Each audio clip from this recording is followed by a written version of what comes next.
So thank you so much. Thanks for having me come out here and talk today. Nothing like getting people to talk about animal welfare, animal production, animal death, just in front of drinks. So this is going to be awesome for you. So as was mentioned, I have some experience in animal welfare. For the past 6 years, I've worked for an NGO called World Animal Protection, where I was a international corporate engagement manager and managed the relationships that helped organizations like Nestle, Burger King, Instagram, and a bunch of others manage how animals are handled inside their supply chain. Currently, I work for an organization called Okatra, which is just a bunch of science geeks, and I'm the one that gets to go out and talk to people that don't speak science, and also for Corona Sustainability, which is a UK-based organization that manages the Secretariat for the Business Benchmark on Farm Animal Welfare, which is the first investor-focused assessment of how global food companies manage animal welfare, and also the Global Coalition for Farm Animal Welfare. We don't have a lot of great names in it so far. And that really is 7 of the largest companies that are getting together to do a bunch of projects to understand welfare and come up with some consistent messaging around it. So that's what I do. And I thought just to start this, I would ask you some questions about what it is that you do. How many people have animals, animal products, live animals in their supply chain? So a pretty significant number. How many of you feel that the pet industry is probably set up to get some sort of attention from NGOs over the next several years? You're right, and I can tell you about that later. How many people feel like you're set up and that you can actually handle that and that you're able to tell a compelling story publicly? Whoa, that's amazing. Okay, so 3 here, that's really great. So you don't need me, but I'm going to go through this for the rest of you. So what we're going to do is we're going to describe welfare. So we'll define it, we'll talk about what it is, we'll talk about what it's not, and we'll talk about how we know what we know. Based on that, we will talk about the risks and the opportunities that comes with welfare, and then at the end of that, we're going to sort of try to talk about the way we can manage risks in a way that we'll call opportunities. All right. So animal welfare is central part. It's an ethical understanding, it's an ethical model, and it's a science. It is not animal rights or animal liberation, which suggests that animals are not for the use of people, and it is not the sort of utilitarian understanding of animals as being property and therefore we can do whatever we want to. Animal welfare sits right smack dab in the middle of that. It focuses on sentient animals, so animals that can experience emotions. And it focuses on animals that are actually under human control. Okay, so for sentience, it's animals that have emotional experiences. So anybody who's ever ordered a salad in a steakhouse, somebody's like, but carrots scream when you eat them. Which is cool, they obviously do, we've all heard it. The difference is that there are physical responses to pain. So there's a reception of pain, there's a physical stimulus, and there's a response. So carrots will try to get away from that, but they're just not very good at it. What a sentient animal has that a carrot doesn't have is an ability to experience that emotionally. So they get bummed out by it, they get scared by it, and that's something that non-sentient beings aren't able to do. Okay, so we're talking about mostly mammals, birds, fish, and lately we've discovered lobsters, crayfish, and some of the other invertebrates are also showing signs of being sentient. Second part of that is that they're under human control. For animals that are not under human control, that sort of falls in conservation territory. So WWF is a conservation organization. They're very much interested in wild animals. Animal welfare is interested in wild captive animals. So if you have a store that sells a gray parrot that was brought in from somewhere in South America, if you are in zoos, those are captive animals that we're keeping, point one. Point two are domesticated animals. Animals that we grow for food, for their products, for work, for companionship, and for research. Okay? Simple. Animal welfare recognizes that accepts the use of animals for human benefit. Animal rights doesn't do it at all. In animal rights, there is no use. So,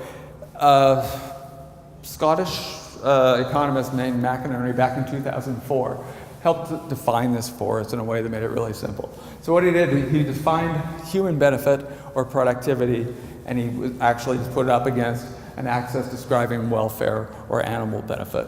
So what we know from this is that often the cause of poor welfare is pushing a system to the benefit of humans, making it more productive at the expense of animal welfare. Okay, so that's often what we see happen. The good thing about this is that it describes and gives us the possibility to understand there's a point of desired welfare.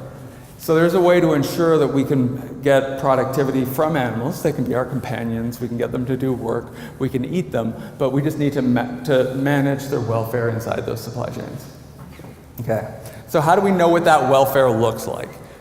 For people, it's actually pretty simple. So if you were to ask me about my welfare, I would probably describe that I had a great lunch, that I've been pretty comfortable, met some great people, and that weird dating thing.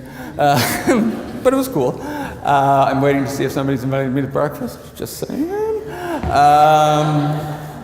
I would say that, physically, I'm just in that low level of pain that guys at 52 are, where we just ache in all our joints all the time. But I'm stoked to be here, and I'm enjoying the sort of social interactions that we're having. So most animals aren't good at speaking English, and they don't have opposable thumbs, so we can't teach them sign language. So how is it that we understand what is important to them to actually get them to have good lives? So the 5 freedoms of animal welfare, which is in your supplier code of conduct. So I interrupted. You need to use the clicker. Right, the clicker. Oh, there we go. Thank you. 5 freedoms of animal welfare. They're in your supplier code of conduct, so don't feel like you need to write these things down.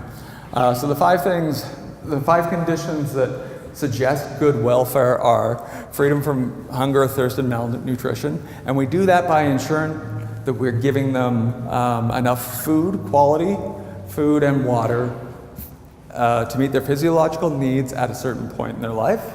So that's important. Second freedom is freedom from fear and distress. We do that by ensuring conditions and care which avoid mental suffering, so we treat them well. We don't cause fear without it being something that they need to learn from, right? So we can put an electric fence in front of a cow. It will terrify them, but they'll learn from it and they won't do it again. We can't put a trainer on top of a dairy cow that just shoots them every time they make a wrong move, because they don't get anything from that. Okay. Freedom from physical and thermal discomfort. We're keeping them in places where they're comfortable, where they're protected from weather, and where they're able to lay down comfortably. Freedom from pain, injury, and disease. We do that by ensuring that we've got some sort of healthcare system where we're able to monitor and deal with it as soon as it comes up. If there's anybody here that actually sells animals inside a retail store, euthanasia is probably a pretty big concern for you and something you might want to think about. All right, so it's a great model, the 5 freedoms. It's like a bunch of British guys got together in the 1960s and they came this up and everybody agrees on it. So it sits in the United Nations, it sits with the OIE. Every single industry group that has an animal welfare policy recognizes the 5 freedoms. But what it doesn't do is tell us what we do with that information. So does the 5 freedoms, for example, describe if pasture is important for dairy cows? So it doesn't really. So how do we know that? Again, we can't ask them. But what we can do is we can test them. So behaviorists, ethologists, borrow studies from things like behavioral economists. This is actually a straight up preference test.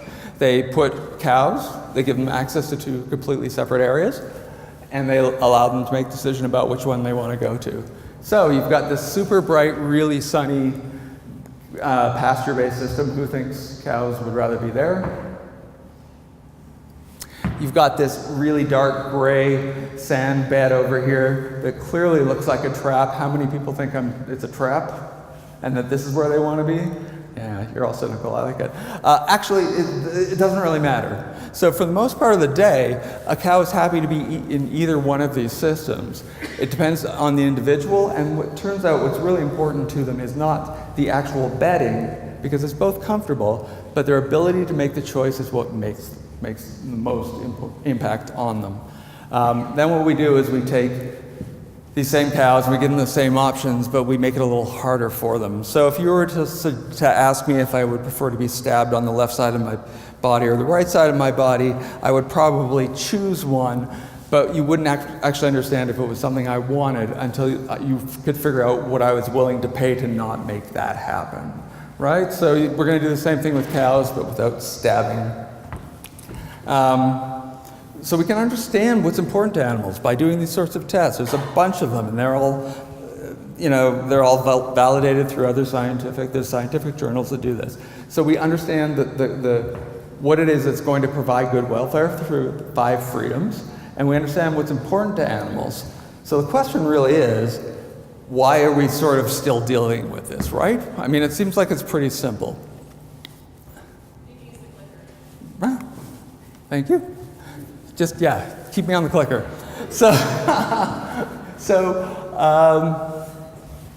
so whenever I talk to non-producers about this, the first thing they say is that producers will refuse to go into higher welfare systems because it costs them more. That's a pretty big comment that's always out there, but it doesn't always hold up. If you are building a high welfare system compared to an intensive confinement system like this one, building from zero, the cost is pretty much the same. The yearly running cost is mostly based on the cost of food, so that kind of is a wash as well.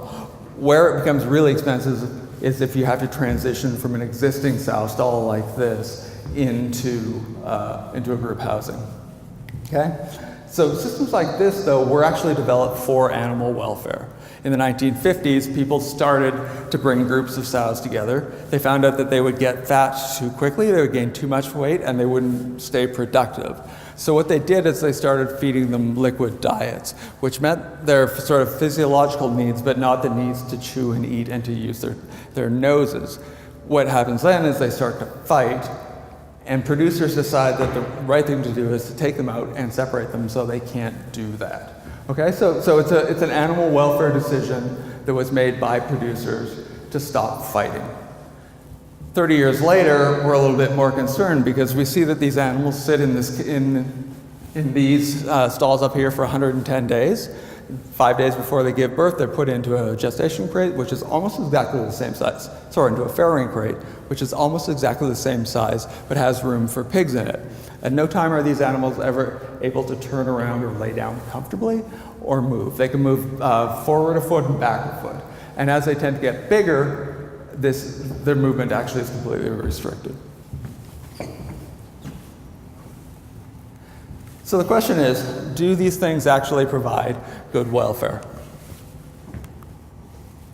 So if you are an animal scientist, an animal nutritionist, a production scientist, a vet, or a producer, you would argue that these actually provide great welfare. And it's because they measure things based on biological functioning. So if the animal is producing and growing at the rate that they're expected to, that is good welfare.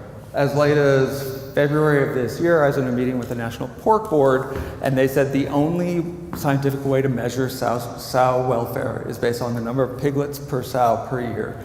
It's called the size score. It's super cool.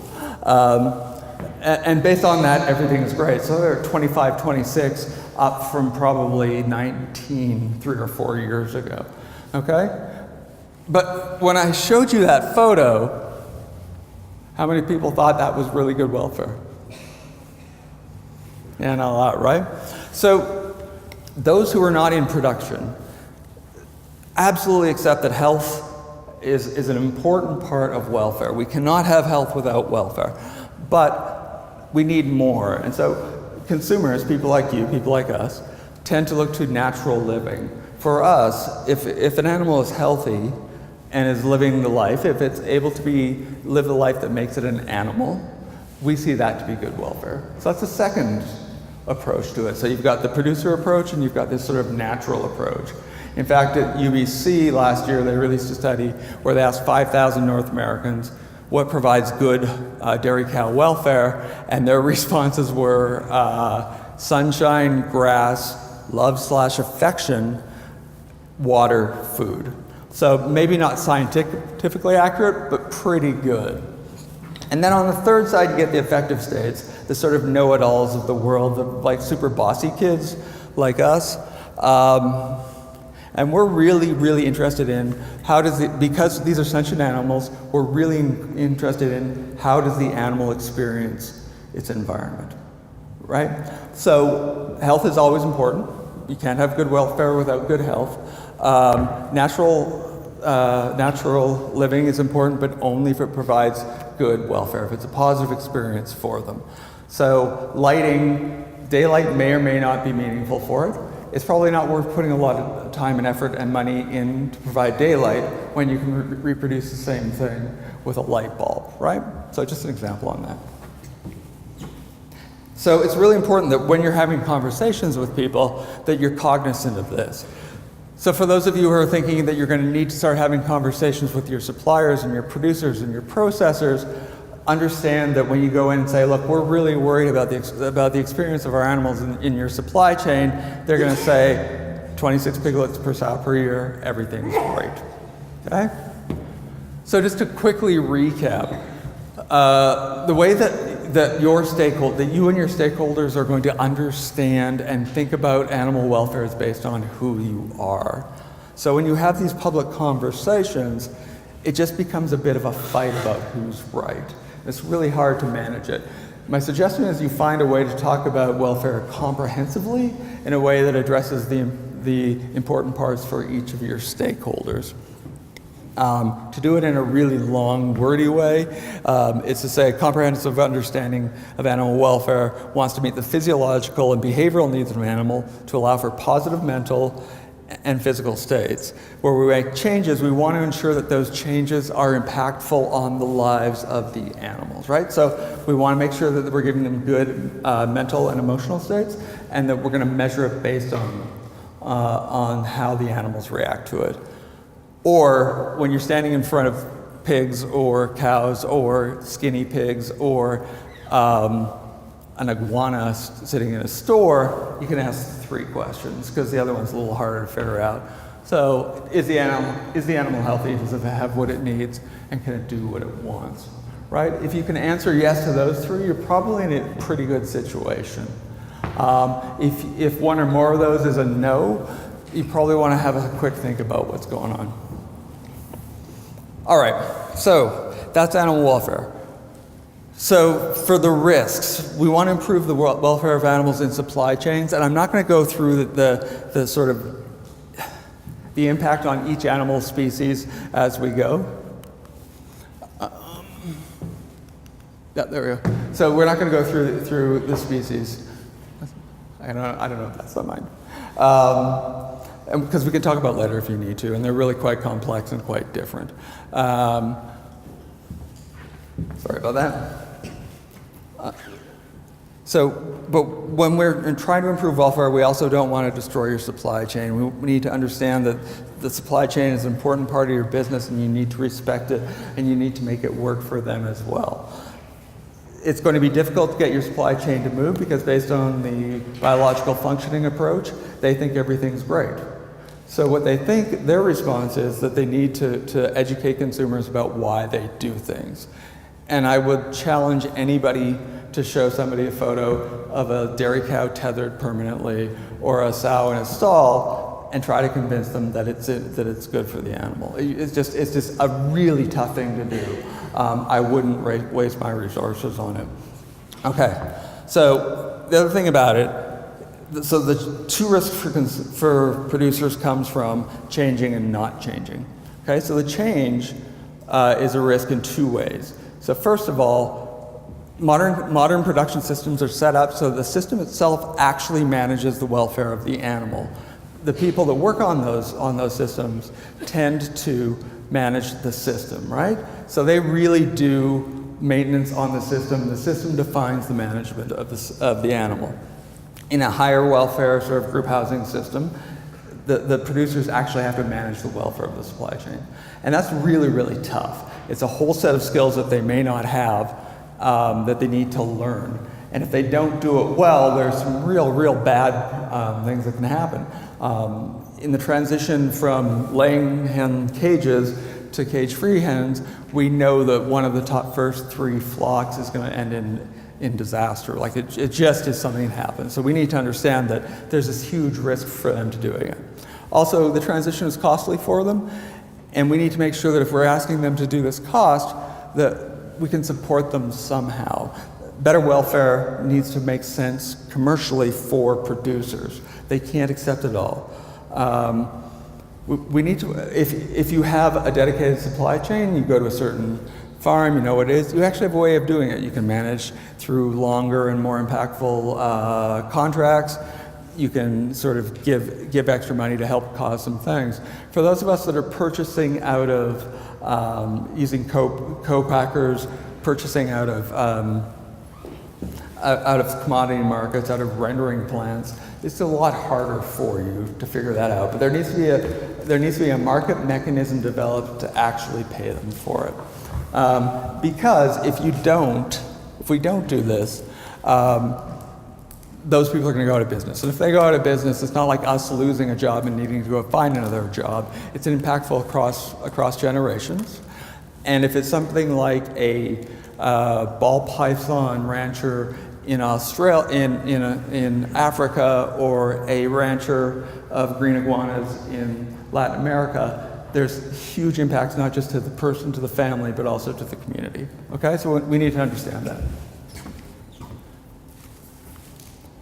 So the second risk is from not changing. Lots to talk about the cost of making better welfare, but there's also huge cost of poor welfare. You can barely see it up there, but lameness is a production disease that impacts 30% of all dairy cows in the world. It's a combination of pushing cows to make them produce too much milk, poor flooring, and a bunch of other things. It's totally multifactorial. It costs the average producer $364 per cow per year. So to say that good welfare is any more expensive than bad welfare is just wrong.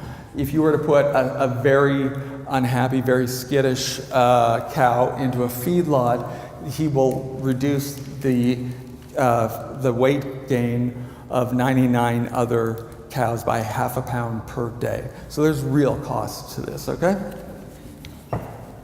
I think the other thing is the customer interest in animal welfare is starting to happen, and that's really a risk to producers because as consumers get more interested, animal agriculture starts to get a little bit more nervous. So in the last 5 years, we've seen the Center for Food Integrity in the US and in Canada. We've seen the Animal Ag Alliance come out and talk about this. Their explanation is they need to tell their stories better, but if you tell stories that don't resonate with your audience, it just makes them not trust you, right? And we're seeing that. When we see stuff like this happens, if we think back to those of us who remember tobacco, this does not lead to an uncovered market. It leads to regulations, and it leads to food companies making lots of decisions for them.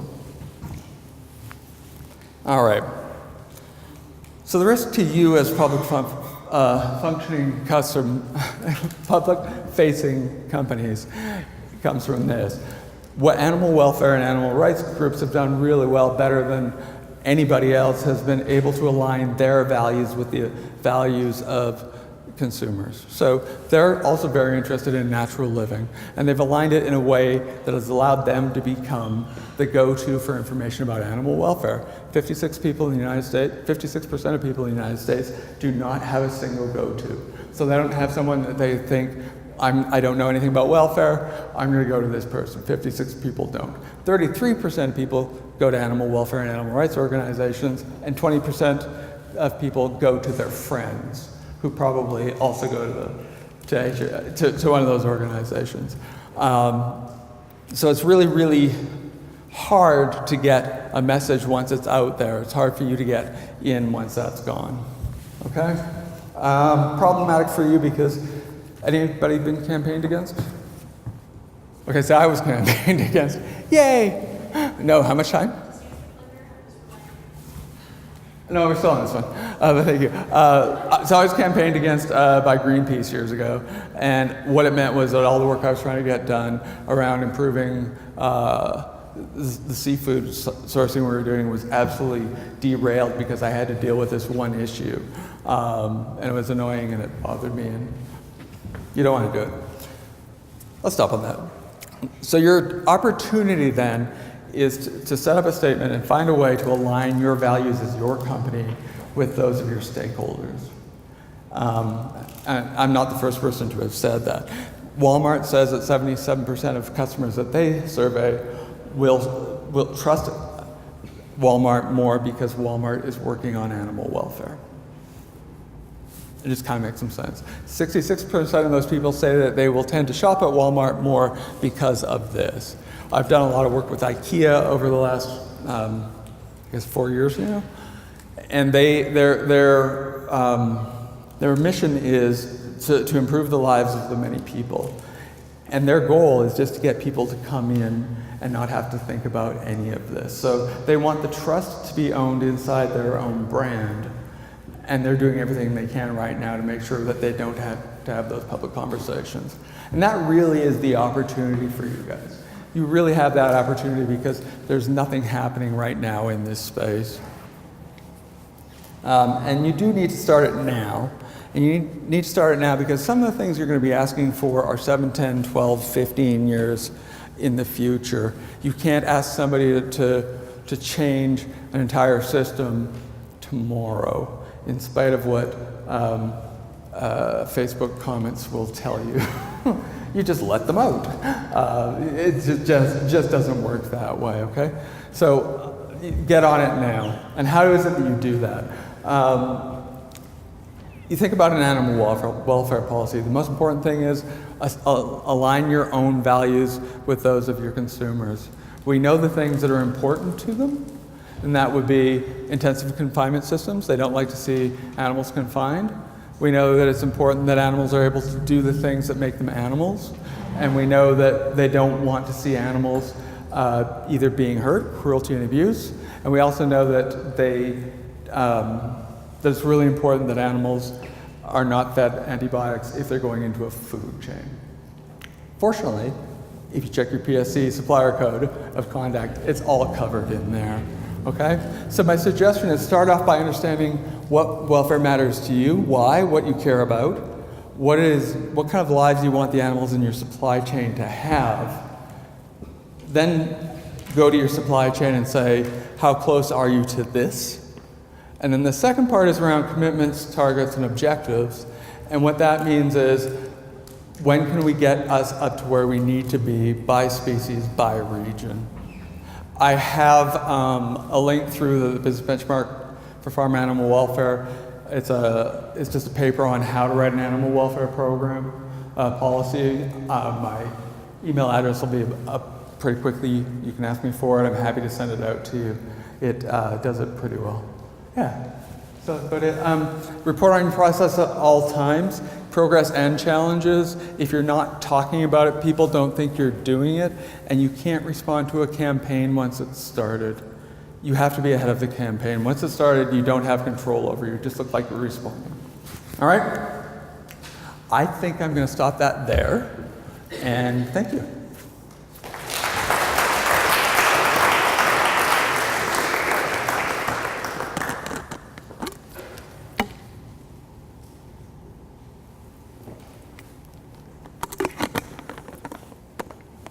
Does anyone have any questions? Any softball questions? Okay, we'll start here and then. Yes.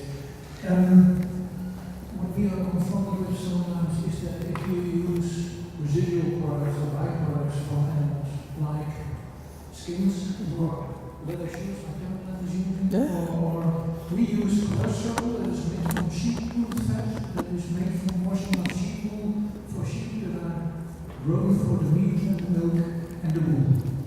Yeah. When do we decide, okay, this So, up to you. You actually don't get to, very rarely do you get to make that decision. If you're a meaningful brand in a product and people know about you, they're going to it's possible they're going to come out after you. So it's hard to know. What you can't go out publicly say, look, this is just a small part of our business, so we don't deal with it. That's a really difficult marketing conversation to have.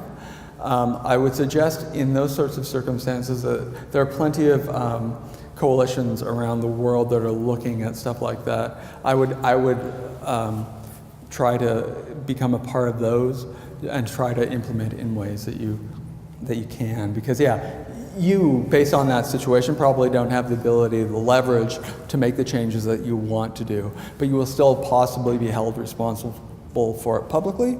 So get in on the conversation as early as you can. The Global Roundtable for Sustainable Beef is strictly about McDonald's not having enough leverage over beef producers because they only buy 1.8% of a cow. So what they did is they got together retailers, processors, everybody they could find throughout the supply chain, and now they're able to impact it that way. That same thing happens in a lot of different species, and I would suspect that you go find those folks, because that's going to be the way that you can manage it in your own supply chain, if that's helpful, I hope. Hi, so I feel really proud about my venison comes from New Zealand, right? Your what comes? My venison for my doctors comes from New Zealand, right? About a year ago, there was a worldwide shortage, and that's because the pet food industry really discovered venison, and I'm part of that. But the New Zealand farmers held back on their herds rather than overpopulate them to, I mean, you probably know this, right? So it's a two-part question. One, is it possible that this country could use New Zealand as a model and learn from that? I mean, that's just my experience of it, and I may be wrong. And then the second part is, I think there's a lot of lack of integrity in this label, sustainably farmed, right? I see on so many packages these days, when I told my bag designer to put it on there, he didn't ask me if that was true. He doesn't care. They don't put it on any of the labels. And if you leave it up to AFCO, whatever role the FDA plays in, which is dubious, it's never going to happen, because the only thing they care about, they send me every month a reminder that I owe them the fees to sell their product in that state. So it seems, I don't know, I just wonder if you could speak to either of those. I can do the second one, because the first one's really tough. I mean, how you manage world supply costing based on bringing animals to market is a little bit outside my thing, okay, so look, certification schemes are great in that what they do is take companies that have low public trust and allow them to align with a certification scheme which is supposed to have a level of trust. If I'm a company, I want trust to live in my brand. I don't want to be supporting trust in another brand. That's my opinion. It's not that's just it. You are at risk every time one of those companies, another company that is using your same brand has anything else go wrong. So the companies I work with tend to want to hold that value and build their own company trust as opposed to using a third-party certifier. They often use third-party certifications as proof of trust, but they really talk more about what it is that they're doing. Does that answer your question? Sort of. I mean, I guess, is there any hope for AFCO to hold these companies accountable for their claims for sustainably being farmed? I mean, until my butcher explained it to me, I didn't have any idea what it meant. I mean, I don't think, America is probably one of the worst countries, most egregious. No. Okay. Yeah, everybody's got, the British. What's the deal with AFCO? I mean, how does that get better? So AVCO is my understanding is a food safety more than an animal welfare supply. So it does what it says on the tin, and it becomes better for an animal welfare by becoming an animal welfare standard. Who's going to hold these companies accountable for their sustainable claims? Well, nobody is, because they're doing what they're saying they do. right? There is a misinformation that if you're doing food safety and you're doing slaughter, that you're actually doing an end-to-end animal welfare program. Yeah, I don't know who's going to go out against them. And that's why my suggestion is that you figure it out for your own supply chain and that you monitor it yourself. Because as ATCO gets out there and people start to realize that it's never been, that drop in trust hits you right away, right? So I would not want to be associated with a certification that I didn't feel was going to stand up to scrutiny. Sorry about that. Nobody here is from AVCO, right? I feel like I'm not going to get knifed this time, and I don't want it to happen. You spoke a lot about agricultural pet business, but we also are in the pet industry.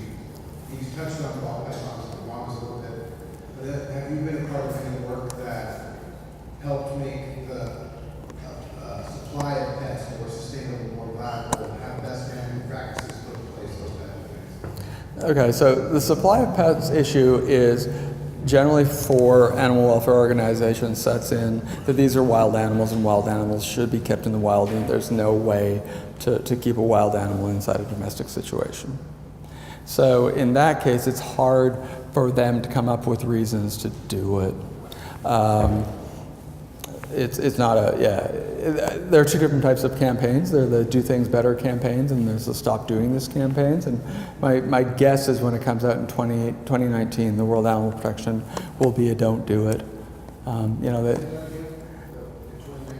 There's a World Animal Protection, an organization I worked for previously, is going to, they have a Keep Animals in the Wild campaign section that they run.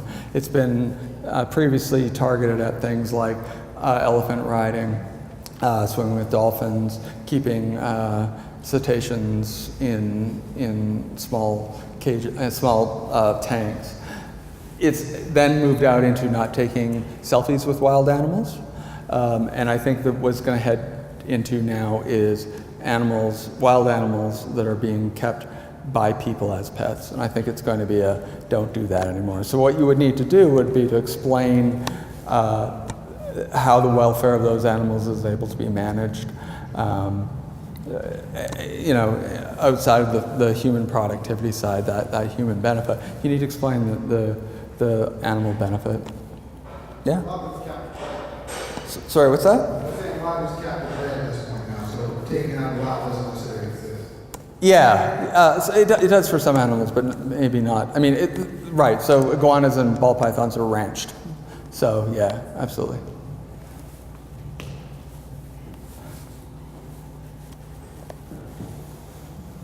I was wondering if you could give any examples of companies that you think are doing stellar jobs.